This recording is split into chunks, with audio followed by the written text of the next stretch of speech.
dadami ka agad ng followers mo pag ginawa mo to. Kailangan mo lang mag-download ng Business Suite sa Meta. At syempre, ilagin mo dun yung Facebook na ginagamit mo or yung page na gusto mong ma-monetize. So, meron tayong sample dito. Ito yung una mong makikita. So, dapat naka-home yung page na kailangan mong maparami yung followers. So, i-scroll down mo lang yan, pababa. Then, sa pinakababa, makikita mo yung audience growth.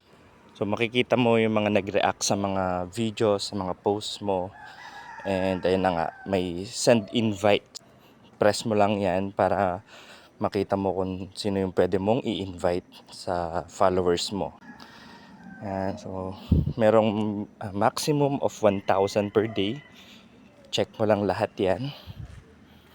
And next. Then send invite. Ganun lang kabilis magparami ng followers sa Facebook.